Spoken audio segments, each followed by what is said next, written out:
Hello. Okay. Doctor Who review time. There is a lot to unpack. Okay, initial thoughts. There is a lot to unpack. Other initial thoughts. That was really good. I spent most of it on the edge of my seat.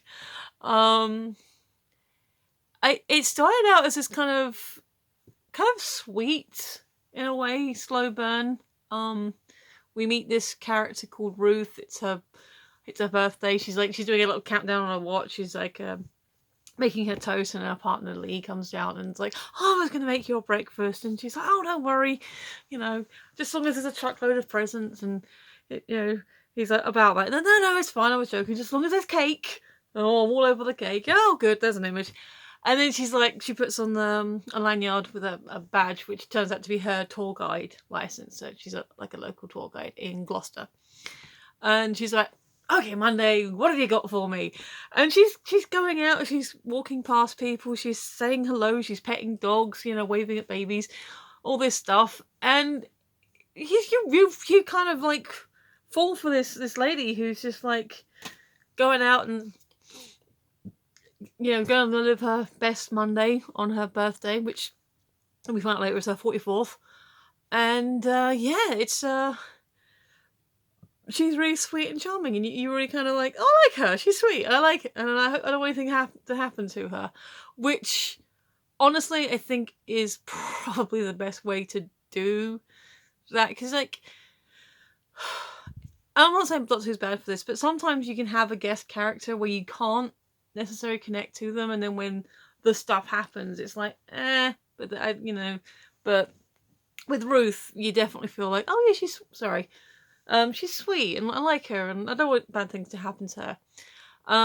So she's outside the cathedral. She's trying to get people interested in tours, and she's like, "Oh, I know stuff about, I know all the stuff. Ask me, try me." And someone's like, "All right then."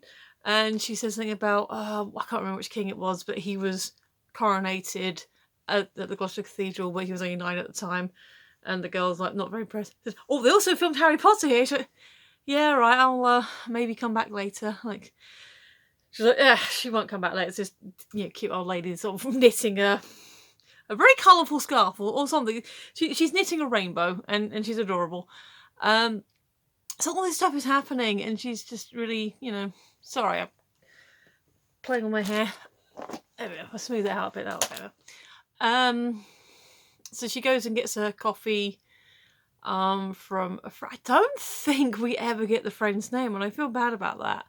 But he's like, oh, she's looking at the coffee with all the foam in it. It's like, it's supposed to be a heart, and she's like, oh, going from bar work to cafe, it's not good. It's not good. But so this dude's apparently got a crush on her and has an actual dossier on Lee, because he cafe man doesn't trust Lee. Like he said, like, he always supposed to have lived like here his whole life, and I don't know anyone who knows him or knows his family. So throughout this whole intro sequence, Lee isn't necessarily presented as shifty, but he is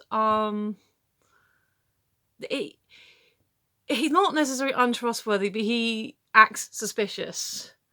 So you think, okay, maybe Cafe Man's got a reason not to trust him, but he doesn't come across as aggressive or anything. So you're like, oh, okay, maybe it's just it's complicated. So meanwhile, or at the same time, there's a Judoon ship, and we do get when the Doctor and the fam do turn up. Because initially when they turn up, she's sort of playing at the console, sort of concentrating, listening, and they're all like, "She keeps doing that. Does she know she's doing that? She's doing it for hours." And so in short, they confront her about what she's doing, like constantly thinking. She's like, "Oh, how long have you been there? 20 minutes? Really? Oh, okay." And so she's looking for the master, and they're like, "Well, why would you find him? He was taken by the Kasavan." And she goes, "Yeah, but I need to talk to him about some stuff. I don't want him to, there's stuff I need to ask him about." And she admits that she's been going home, like, without them. So she drops them off, be back in an hour, isn't back in an hour, but apparently, according to what she's telling them, she's been going to Gallifrey. So that's kind of interesting. So the Judoon are... They isolate Gloucester, primarily. The Doctor gets the alert for it. So they kind of like, you establish the Judoon, the Doctor sees the alert in the TARDIS, and like the Bojo, Fofo, no, all that stuff. And actually, for knowing that the Judoon are going to be in it, yeah, so it's the Fugitive of the Judoon. I'll double check the title before I upload properly. For knowing that it is going to be a Judoon feature, you know, that they're going to feature in it, they still get a pretty solid entrance. Because the Doctor says, oh, the Judoon are like, you know, police for hire, and you know, it could be disaster, and the family like, but you said the police, trigger happy police. So they, the Judoon land, they kind of go around doing their thing. Like, people are obviously freaked out. They kind of scan them over and like, oh, you know, category human, non-fugitive, and like do the stamp thing. So they're doing the cataloguing thing that you've seen them do before. The Doctor tracks them. She manages to force the TARDIS through their force shield, because they're basically isolating the area, even though it's out of their jurisdiction. And she manages to punch through. And yeah, so they kind of come up to Ruth, and I think Agnes was her friend's name. She's like, oh, what are you doing here? You know, you shouldn't be here. You're being all brutish and bullyish. And they scan her, they basically blast her knitting. And she's like, I spent 9 weeks on that. And they gave her a receipt and said, for your weapon, I got compensation for your weapon. Because they scan her and get the language. He's like, it was just knitting needles, bless her, but they give her the receipt, but then she sort of, you know, oh, you're a brute, and it's like, oh, you attacked her thingy, so unfortunately she dies, which is really sad, because she was she's just there doing her knitting, and it's like, oh no. So we have like scenes, yeah, so you get a few scenes that you're doing, like Ruth is talking to them saying what's going on. They catalogue Ruth, like, you know, fugitive, scan negative. They give her the hand stamp, sort of kind of carry. She's a bit aggy with them, but they sort of probably getting stuff out of order again. But so yeah, that all happens. The Doctor punches through, and she ends up in the kitchen of Cafe Man's cat. And whilst so Lee had come in to talk to Cafe Man, and they're having a bit of a, you know, heated conversation, you know, or take it outside, you're not good enough for her. Because he comes in to collect the cake. Lee's collecting Ruth's birthday cake. And he's like, oh yeah, I've got it for her, I made it specially. And on the icing it's got, you could do better. Which is, yeah, okay. So they're having a bit of a thing. Doctor and the fam sort of rush in from the kitchen. Oh, what are you doing here? So don't questions. There's a platoon outside. You could be in trouble. You know, please, you know, just stay inside, lock the door. And so they rush out. Lee pegs it out. Cafe Man is cattle. They come in like, oh, Rhino police. Okay.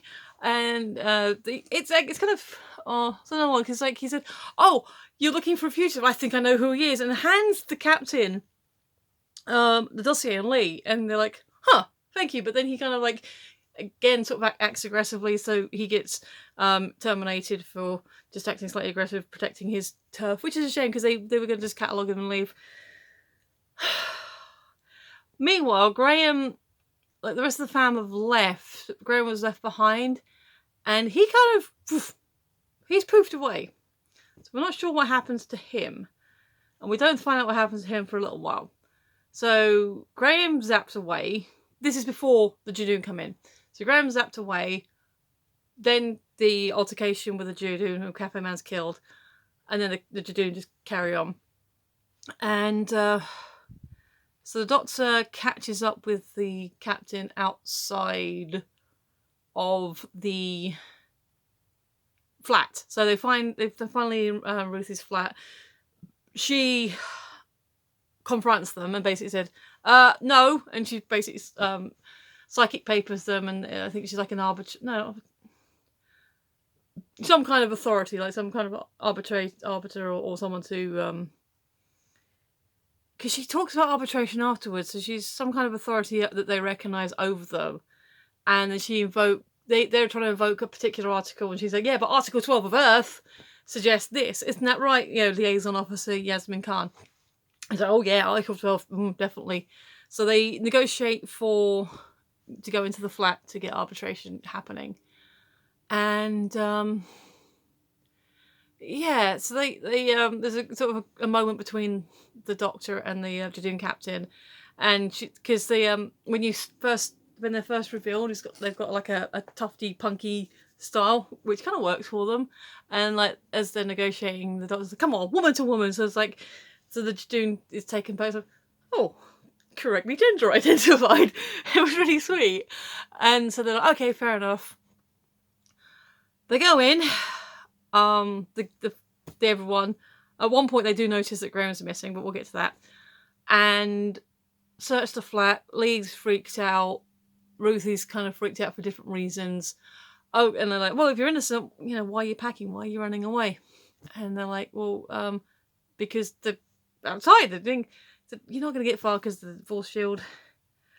The gang look around the flat. They find a small silver box, which is quite pretty.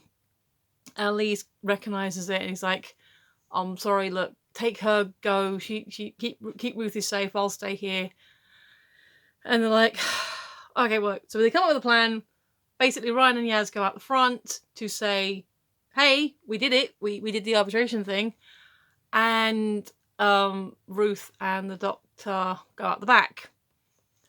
And it's like, okay, so they escape, and then Lee sends a message that you don't see at all. It just says, because they were going to meet at the cathedral.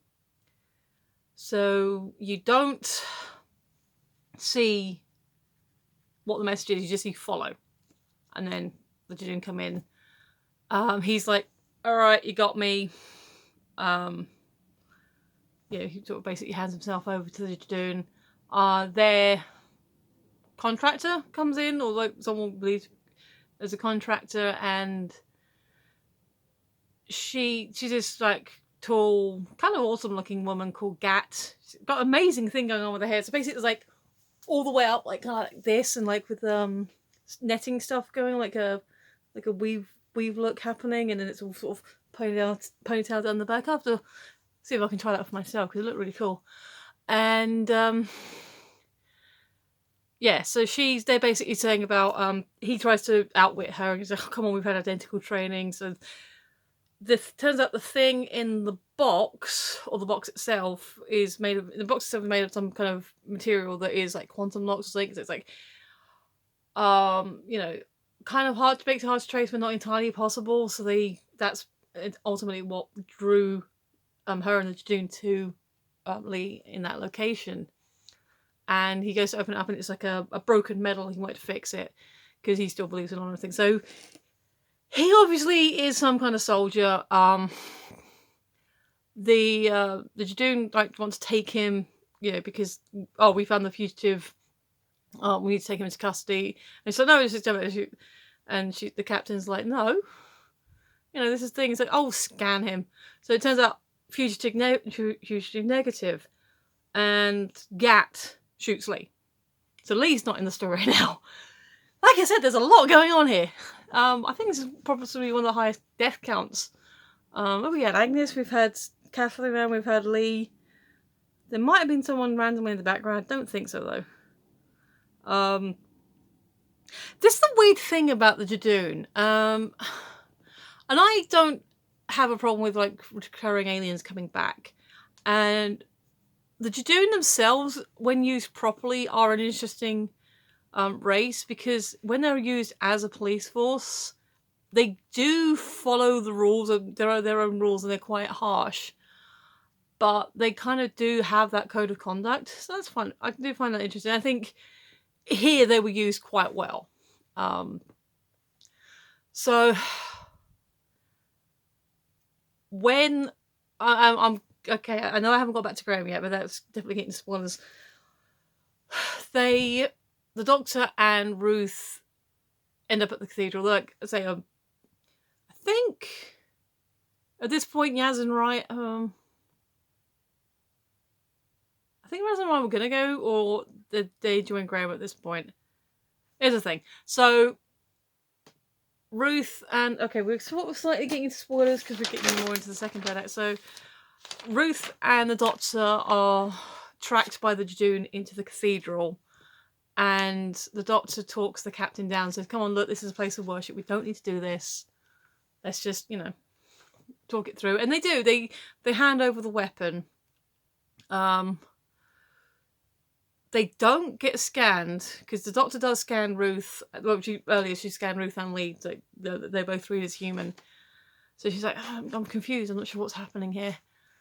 But then Ruth had received the text from Lee. Again, we don't see what it says, but she's had a flash. And yeah, so the Doctor takes the gun from the Judoon captain. Ruth takes it from the Doctor and basically kind of goes sleeper agent. And she does this thing that I actually reacted to, because earlier in the day I was watching this thing about endangered species, and there's 2 species of rhino on the endangered list because of basically the horns are supposed to be an aphrodisiac, and as part of the thing to take them over, she basically yanks the captain's horn off. She takes her horn off, and I was like, oh, that's just wrong.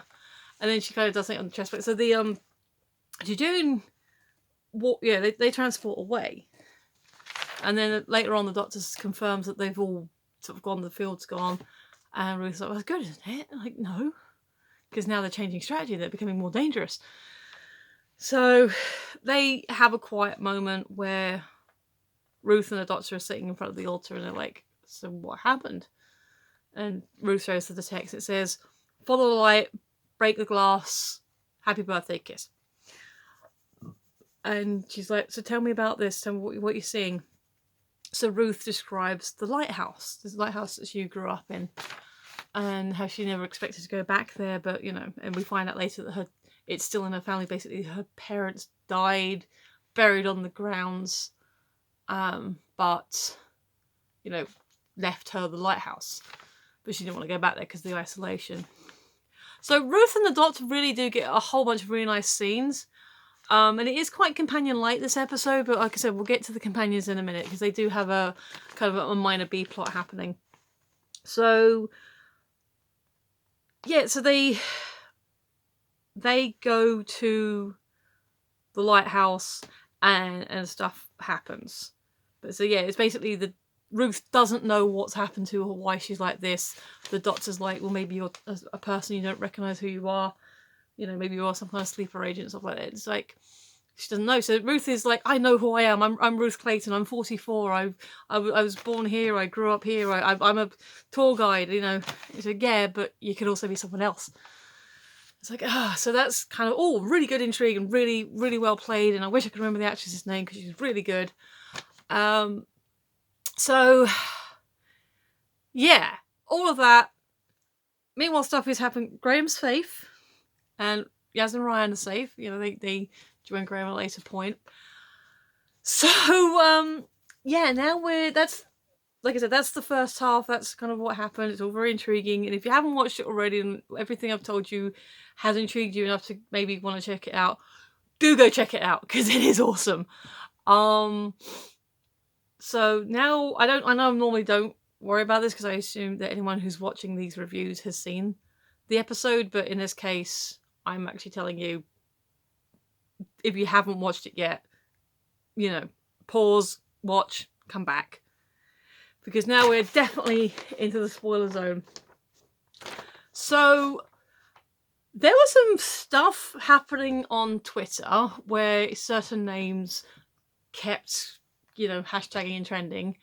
And someone, basically this person, we'll name them probably in a second, but they were like, oh, okay, so it could either be because of this, and they posted a picture of themselves at this place and doing this thing, or it could be something else that they are potentially involved in, and that's why they're trending. Yeah, it turns out it was column 8. So the other thing that they could potentially have been involved in is, I don't watch it, but The Masked Singer is happening here, and people thought that John Barrowman was the unicorn. John Barrowman was not the unicorn. The other reason people were trending John Barrowman's name is because he posted pictures of himself outside TV Centre and outside the TARDIS. Because holy crap, Jack's back! And I'm like, am I excited for that? Because my sister happened to mention, I kind of missed the beginning of that part, but she mentioned something about Clara and me coming back into it, and she's excited for that, to see what happens there. Alright, okay, cool. And the idea of Jack coming back, or Jenny, or Rose, or any of those sort of earlier for the new era companions coming back, that is always a rumour. It's like I said in my Picard review, I don't believe a rumour until I'm watching it with my own eyeballs. You know, unless there's like some solid evidence if the actors said it themselves, or you know, it's in front of my face, I'm not inclined to immediately believe the rumour. Not that I'm saying I wouldn't necessarily get excited or intrigued by it, but especially with a fandom like this, where there is so many historical different characters and people that could potentially come back and have crossovers or events and stuff.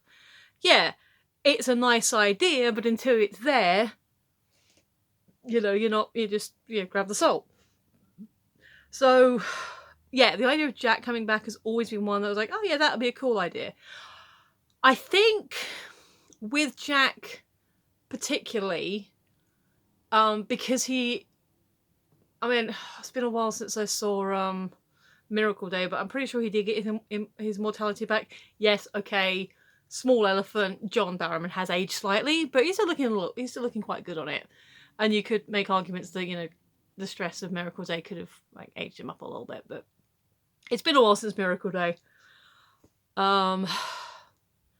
So the idea of Jack coming back, I really never had a problem with, because, you know, he's bounced between being in the very first series of the new run to having Torchwood to, I don't think he actually turned up in Sarah Jane, but you know, he's been there. He's immortal. He is a time traveler in his own right. He can do that. He can pop back in and out. I think someone like Rose, I would be more aggrieved by, just because she's in another dimension. Me and Clara, I think, would be interesting, because like they're off in their own TARDIS having adventures. I think, yeah, it'd be interesting to catch up with them. And Jenny, yeah, I love Jenny. I mean, her episode wasn't brilliant, but I do like Georgia Tennant, and I'd be interested to see her coming back. But of all of them, yeah, Jack is the one that is like, yeah, he's the most obvious. But as I said before, because I don't follow the rumours, or like I literally only saw the rumours yesterday, I didn't really have time to get G'd up or not. I mean, the announcer just before the show broadcast said, oh, time for a blast from the past. I'm like, alright, yeah, well, the Judoon are in it. Oh, that's what I was going to say. So the at the beginning, before the Doctor puts them back on Earth, she goes, it's a Judoon platoon near the moon. Like, yes, nice reference. And later on she does it, Judoon platoon near this lagoon. What's more of a canal. Whatever. So Jack has stolen a ship, of course. I don't think he ever says whose it is. It could be related to Gat and everything that's going on with her.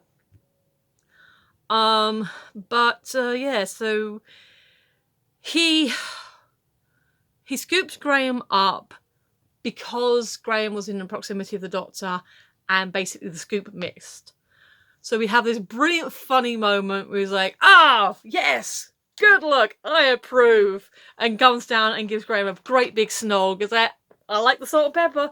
Way to go, Doctor. And Graham's like, ah. And that kind of cuts away, and then we have a couple more dialogue scenes with them where, you know, Graham's like, no. I was like, oh, well, you must have been next to him. And Graham's like, no, her. And Jack's like, oh, this is going to be fun. And from that point on, Jack consistently refers to the Doctor as she or her, which is very cool. You know, he doesn't care. He's like, he's pan on the everything sexual anyway, so he's pretty easy. There is a joke where he talks about how we got the ship from, and like that was a good night, well, month. So Jack is Jack, and it's really fun and sweet. Later on, he does scoop up Ryan and Yaz. And it's like, young, sassy, I like you. But he said, female, so you? And Graham's like, you want to get your money back on. I hope you get your receipt for your scoop thing. Really? And then Judoon nearby? Okay. So yeah, there's really fun scenes with Jack and the companions, but to be honest, as much as fun as Jack's cameo is, and it is a cameo, and there's a nice little back and forth with Ryan, like Ryan calls him cheesy and Jack's like, you're my favourite. It is at this point a glorified cameo. Not necessarily a bad thing, and there is plot stuff in there. But I will say this now, at this point in the action, Jack and the 13th Doctor Jodie don't meet. I mean, I'm sure like John and Jodie met, but you know, Captain Jack and Dr. Jodie don't meet at this point. So I'll get back to Jack's stuff thing, because there's even more spoiler stuff that's happening. So the Doctor and Ruth arrive at Ruth's windmill. And I gotta say, I don't know where they filmed it, but that's a beautiful location. I was like, that's really amazing. They go in, Ruth comments on the smell, like, oh, coming back home, I didn't think I'd be back in here. And the Doctor's like, you mind if I look around? And yeah, sure. She goes kind of weird, she's a little bit shady, because like on the car journey there, she has like a flash where she sees like, you know, the break glass. And yeah, so the Doctor goes up to the top of the lighthouse, so she's in the light bit, and at this point I'm thinking, because you do kind of see a flash of like an old-fashioned break glass panel, like for a fire alarm and that, but I'm still, half my brain's like, oh, I wonder if it's anything to do with the actual light of the lighthouse, because that's got a tarp on it, and like if the Doctor's going to investigate that and like see something. But no, she doesn't. She does notice a gravestone just outside, like just outside the thing on the drive where they parked, and she scans it and it's like, hang on, something's not right here. She then sort of goes back outside and like, why a blank tombstone? Why that? So she grabs a shovel and starts digging. Meanwhile, Ruth, having started the fire, then has like another flashy, and goes to the break glass point. She sees it and she's like, you know, the voices in her head like, break glass. And she's like, pfft. And then all this energy flies out, all this arch on, you know, the thing is like, oh, is she a Time Lord? Is she a sleeper agent? Is she a Time Lord? Short answer, yes. Long answer, because if you haven't been holding on to your seats right now, you're definitely gonna.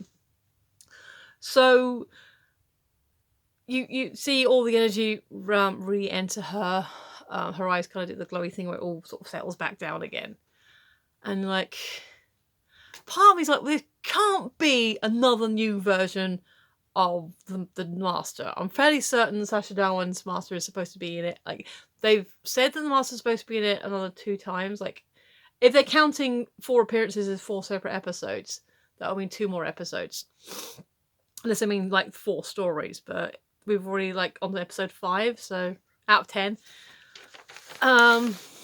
So it's not the Master, and it's not another like different Time Lord.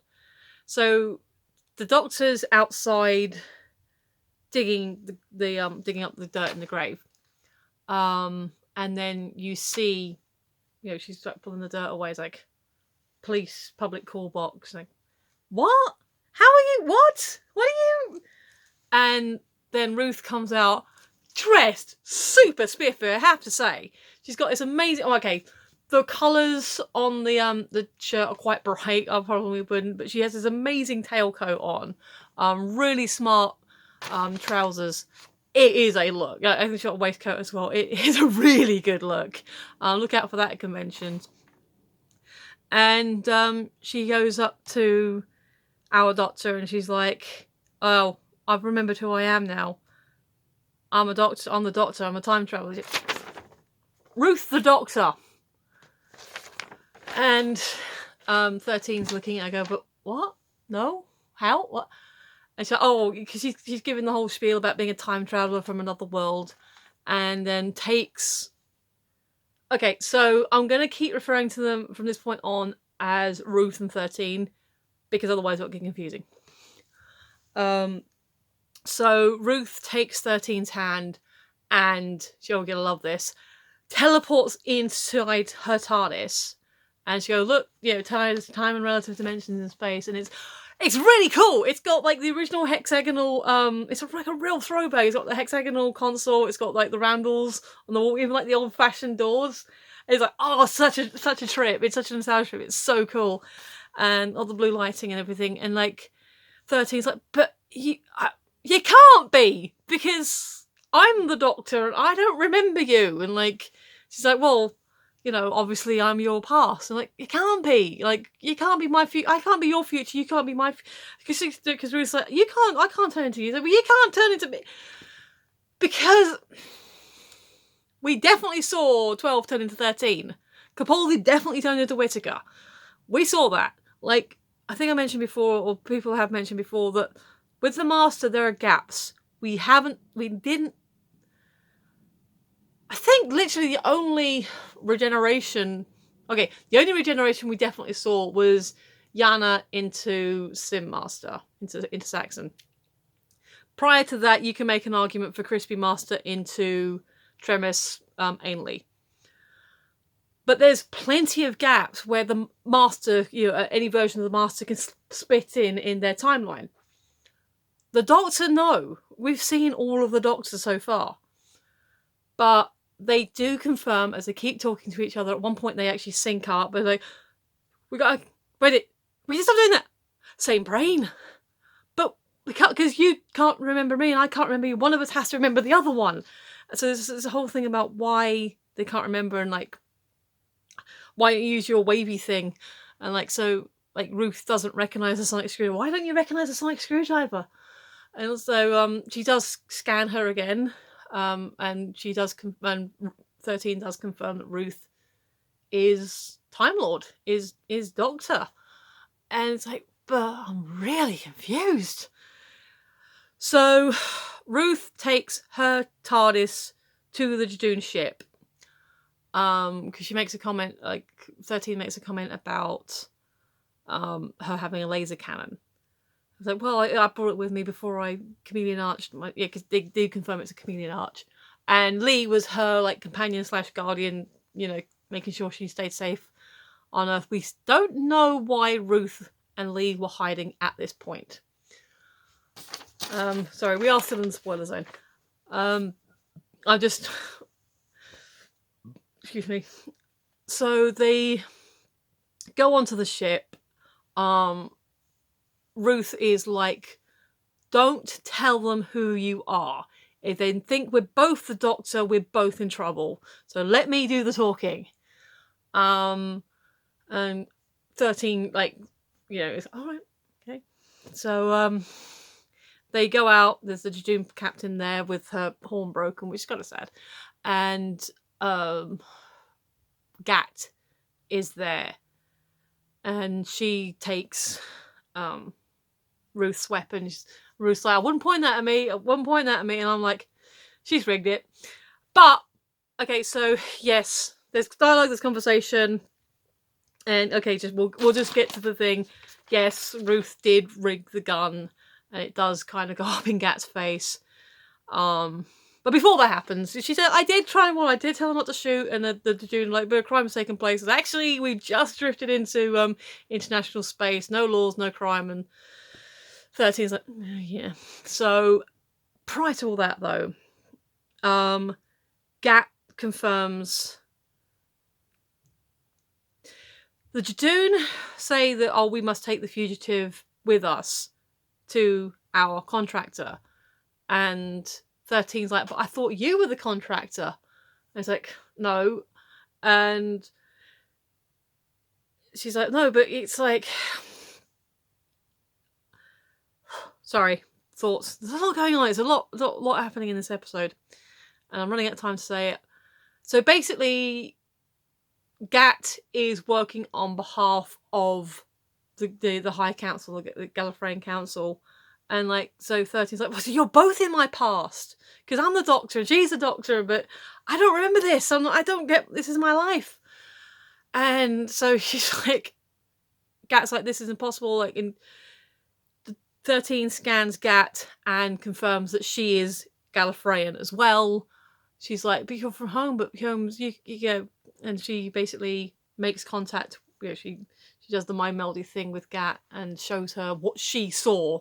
You know, the world of, you know, destruction and ash on Gallifreyan. Like, no, Gat's in disbelief. But as I say, before she can sort of really do anything further, we learn more about Gat. She kills herself. Ruth does reset the gun. And like, you know, points it at the Judoon. But yeah, so it's all... Basically, 13 threatens the Judoon, says it like, this is not your contract anymore. Like, the Judoon like, wow, contract's never ended, but they let Ruth and 13 leave. So meanwhile, back with Captain Jack and the fam, they're having like some back and forth banter, and the ship's security system, because, you know, stolen ship, starts attacking with nanotech, which I assume is supposed to be a reference back to the Doctor Dances, which is still one of my favourite episodes, actually. No, I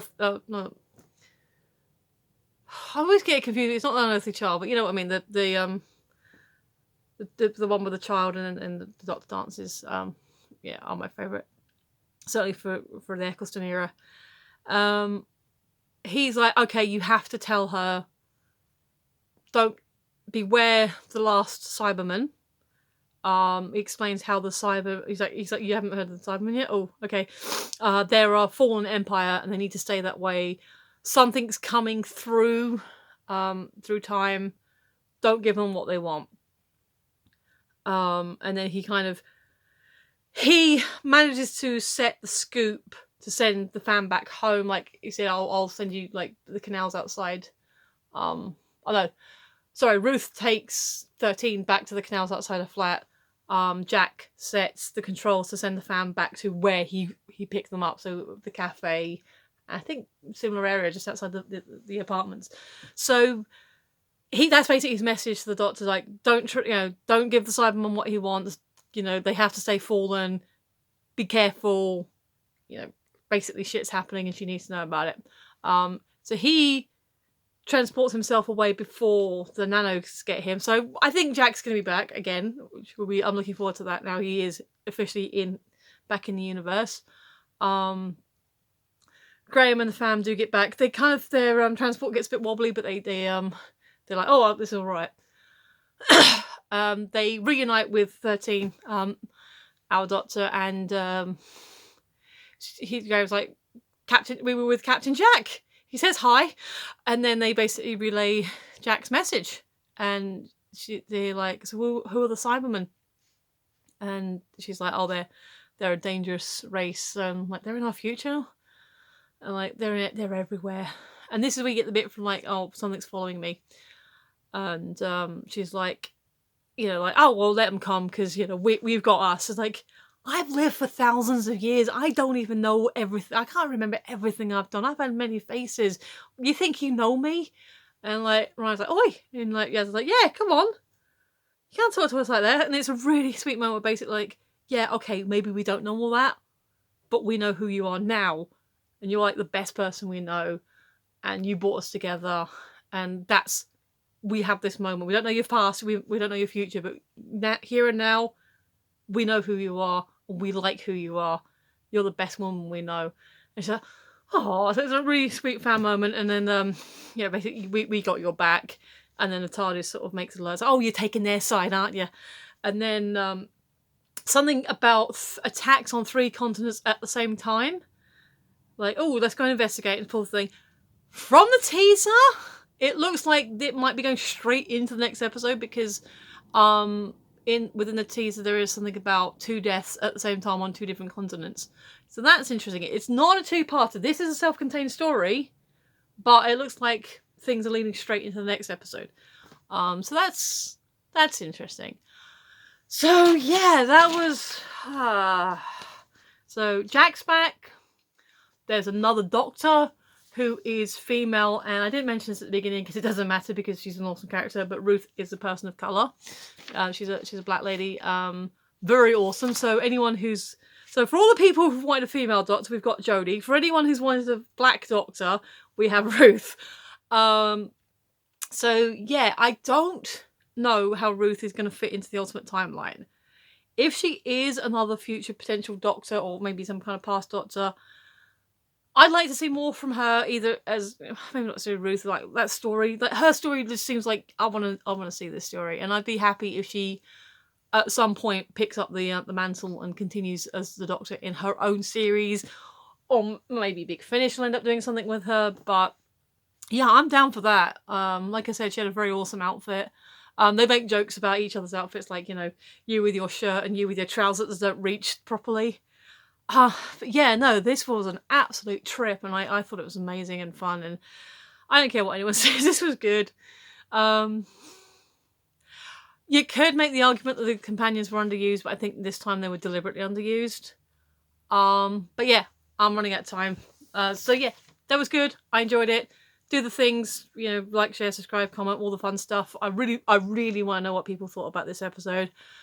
I've been Michelle, you've been listening, you're awesome, I'll see you next time, bye!